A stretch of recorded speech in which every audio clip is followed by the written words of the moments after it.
Precious was born in a small village, but later moved to the city for education where her mother nurtured her dreams. Growing up, she witnessed the struggles of her community.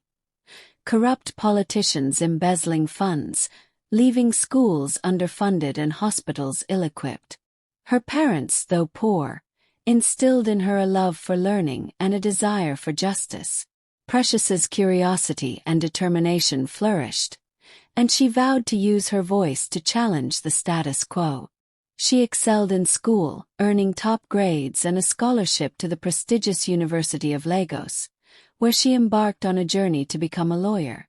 At the University of Lagos, Precious dove headfirst into law school, determined to soak up every lesson.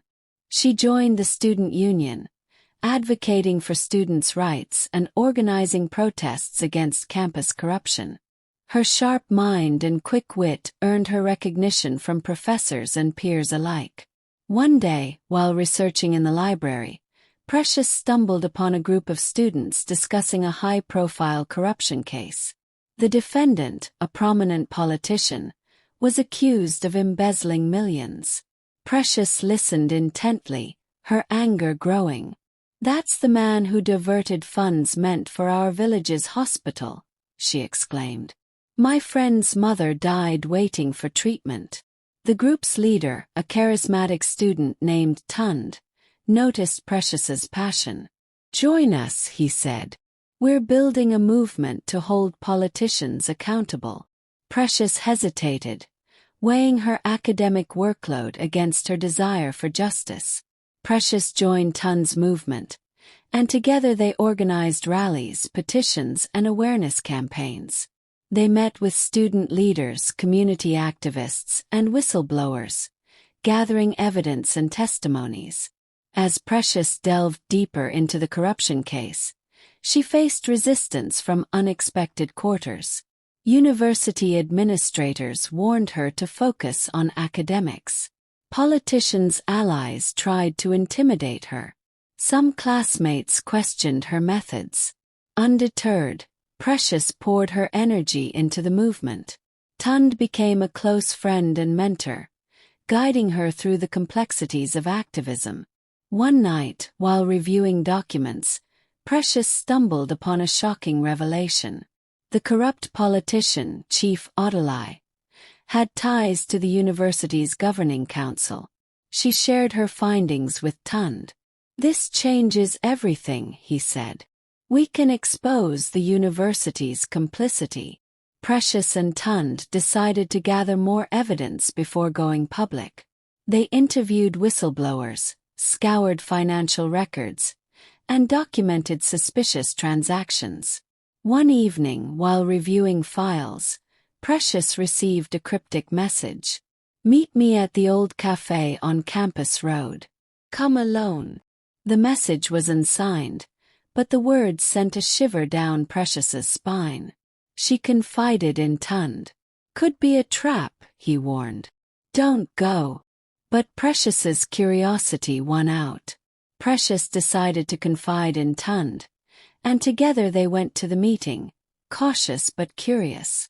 As they arrived at the old cafe, a figure emerged from the shadows.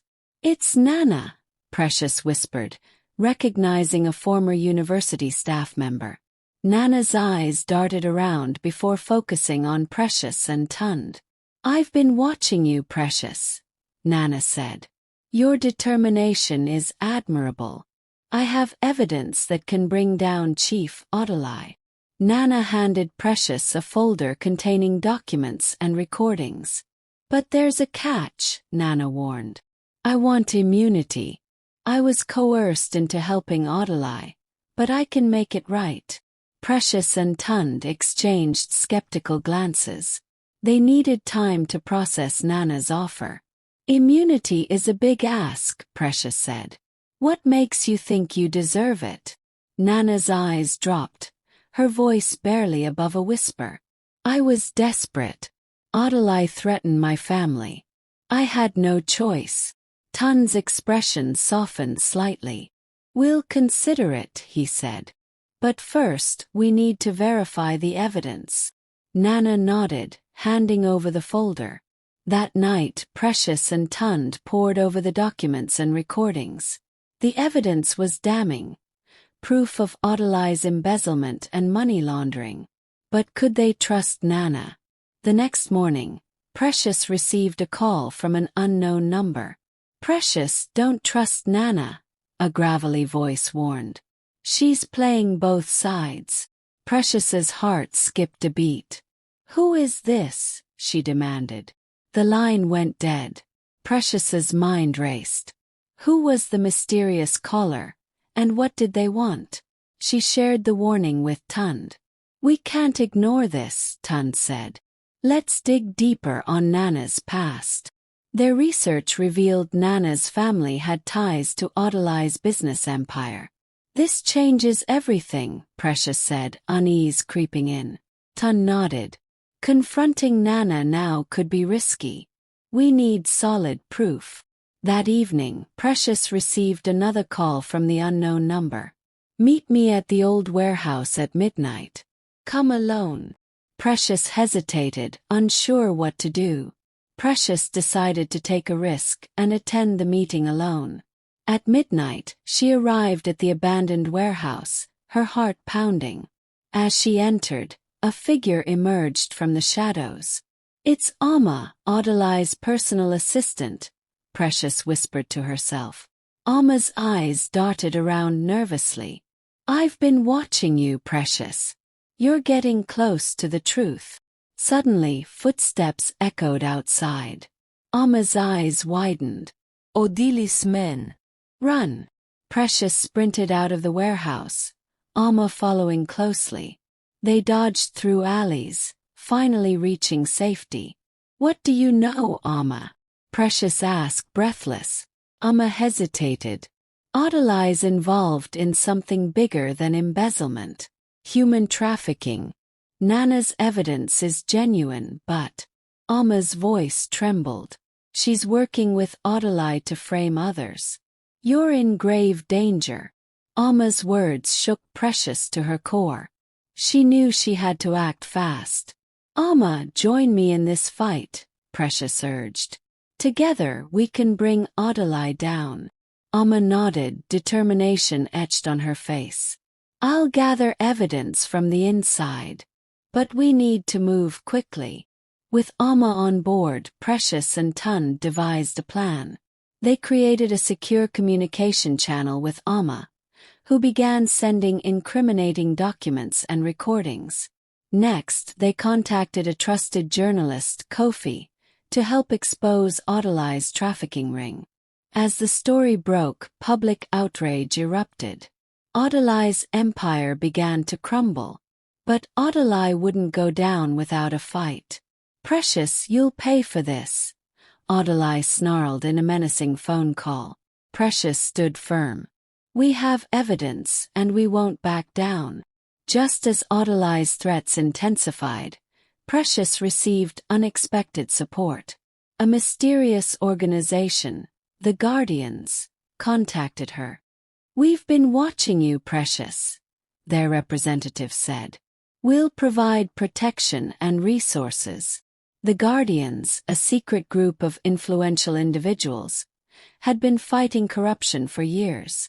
With their help, Precious, Tund, Amma, and Kofi went into hiding. As they prepared for the final showdown, the Guardians uncovered shocking information. Adeleke's trafficking ring was linked to international crime lords.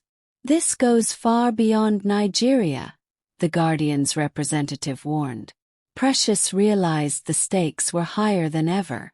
The Guardians facilitated international cooperation, and a joint task force was formed to take down Adeleke's trafficking ring. Precious, Tund, Amma, and Kofi worked closely with the task force, providing crucial evidence. As the operation unfolded, Precious received a call from the task force leader. "Adeleke's been arrested. The crime lords are being rounded up." Precious felt a mix of emotions: relief, gratitude, and exhaustion. But there was still work to be done. The trial was a highly publicized, dramatic event. Adeleke's lawyers tried to discredit Precious and Amma, but the evidence was irrefutable. The verdict: guilty on all counts. Adeleke was sentenced to life imprisonment. As Precious walked out of the courtroom, she felt a sense of closure. But a new challenge awaited: helping the trafficking survivors rebuild their lives. Precious established the Hope Renewal Foundation to support trafficking survivors. With Amma and Tund by her side, they provided shelter, counseling, and vocational training. Kofi, now a renowned journalist, continued to expose human trafficking cases. The foundation flourished, and Precious became a leading advocate against human trafficking.